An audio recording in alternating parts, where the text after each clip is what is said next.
hadis-hadis di dalam kitab Riyadhus Shalihin. Karya siapa Riyadhus Shalihin?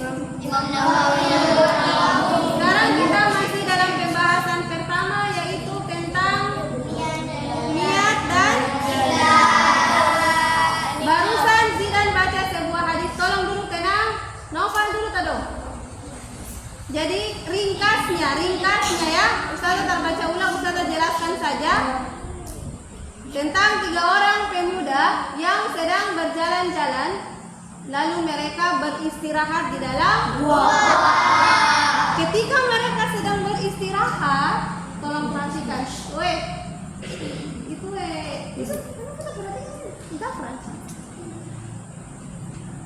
ketika sedang beristirahat, tiba-tiba ada batu jatuh.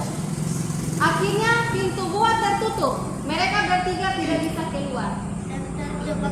Ya, mereka terjebak. Apa yang mereka rasakan? Kalau seandainya katong begitu, katong perasaan bagaimana? Panik. Oke. Lalu perhatikan apa yang mereka bertiga lakukan. Dengar. Pemuda pertama, yes, mereka berdoa. Mereka minta kepada Allah, tetapi mereka waktu minta, mereka tuh tidak langsung minta. Mereka menyebutkan tentang amal-amal yang pernah mereka lakukan. Akhirnya stop bermain. Orang pertama kemudian berdoa begini, ya Allah, beta ini selama ini selalu mengutamakan beta orang tua. Beta punya orang tua. Jadi orang pertama dia berdoa, ya Allah, aku memiliki orang tua yang sudah tua. Lalu setiap hari beta selalu mengutamakan dorang dibanding beta tuh keluarga. Jadi si laki-laki ini berdoa sambil bercerita kepada Allah. Walaupun Allah tahu, sebenarnya dia bercerita pun Allah tahu toh. Tapi dia berwasilah. Wasilah itu artinya meminta perantara doa lewat amal-amal baik. Jadi dia bilang begini, ya Allah, suatu hari ketika beta pulang bawa susu, ya, jadi dia suatu hari dia pergi cari kayu terlalu jauh. Akhirnya ketika dia pulang itu sulat, orang tuanya sudah tidur. Kebiasaan dari pemuda yang pertama ini, Ailah, talingang ada keterada. Kebiasaan dari pemuda yang pertama ini adalah ketika dia pulang bawa susu, dia perak susu ya, itu dia tidak langsung kasih ke keluarganya, dia kasih dulu kepada orang tuanya. Suatu hari ketika dia pulang terlalu lat, akhirnya orang tuanya sudah tidur. Sementara dia mau kasih susu ke orang tua dulu, nanti dia pun lebih baru kasih ke keluarga. Sampai dia pun anak-anak pada saat itu dia tunggu dia pun orang tua bangun dulu, dia belum kasih dia pun anak-anak. Bayangkan dia pun anak-anak sampai semua nangis, haus, kelaparan. Tapi dia menunggu orang tuanya. Lalu dia bilang, ya Allah, kalau memang apa yang beta lakukan ini adalah ikhlas karenamu, maka tolong ya Allah, selamatkanlah, bukalah pintu gua ini. Lalu apa yang terjadi? Pintu gua bergeser sedikit. Bayangkan dahsyatnya doa, dan dia meminta lewat perantara amal baik. Lalu pemuda yang kedua kemudian berdoa lagi, ya Allah, aku pernah menyukai seorang perempuan yang sangat cantik menurutku, aku sangat menyukainya. Siapa itu? Ada, ini pemuda cerita. Lalu dia selalu merayu perempuan itu, tapi perempuan itu bilang, saya takut dosa. Lalu kemudian suatu ketika perempuan itu dia mengalami kesulitan. Ada musim paceklik, musim panas, musim kemarau, musim susah makan. Lalu perempuan ini saking susahnya, perempuan itu bilang pada laki-laki tadi, pinjam dulu. Lalu laki-lakinya, ya tidak pinjam dulu 100, bukan pinjam dulu 100 ya. Lalu si laki-laki bilang begini, oke, beta kasih pinjam pane doi, tapi dengan syarat pane mau dan beta.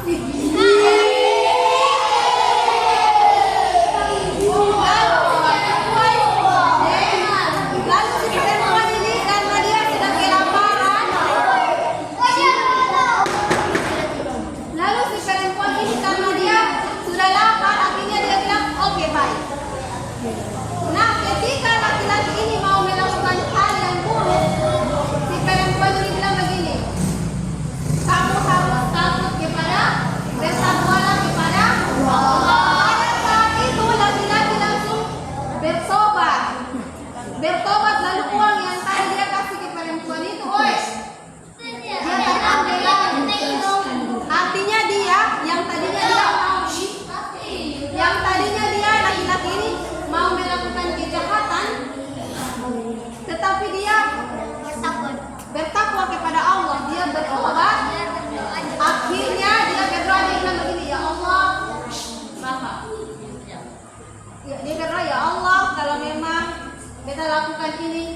ikhlas karenamu, maka tolong ya Allah bukakanlah pintu gua.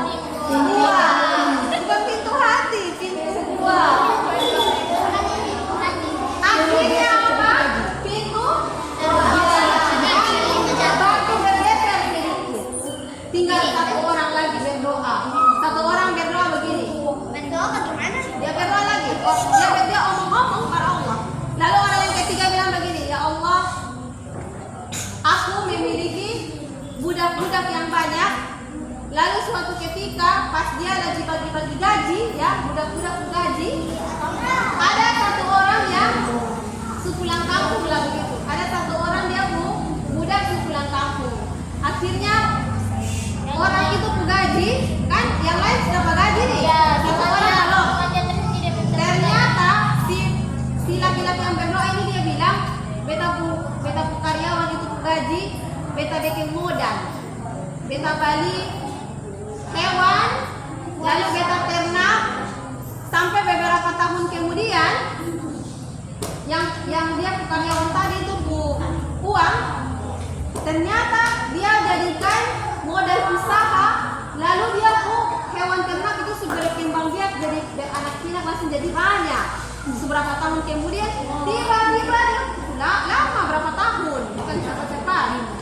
Lalu dia karyawan datang, karyawan teng-teng datang balik. Dia bilang begini. Dia bilang begini, dia karyawan tanya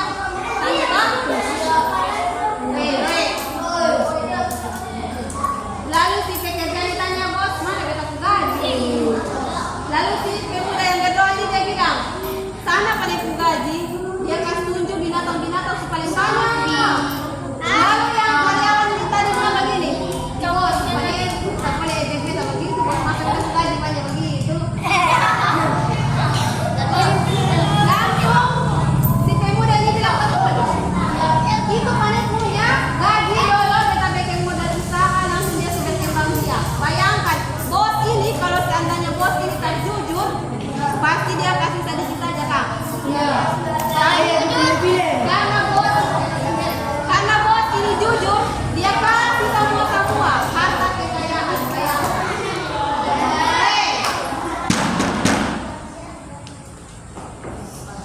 Akhirnya si pemuda ketiga berdoa, ya Allah, kalau memang apa yang beta lakukan ini ikhlas karenamu, berapa? Sebentar teman-teman. Oji, Mbak Mai, anak kecil.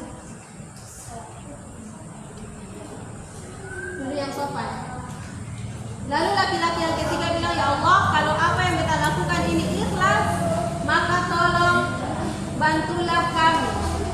Bukalah pintu gua. Akhirnya Batu tergeser. ya, batu tergeser lalu Pintu terbuka. ya pintu terbuka. Apa pelajaran yang bisa kita ambil dari hadis ini? Apa pelajaran yang bisa kita ambil? Bila yang pertama, bahwa ikhlas itu sangat penting. Bahwa ikhlas dan tidaknya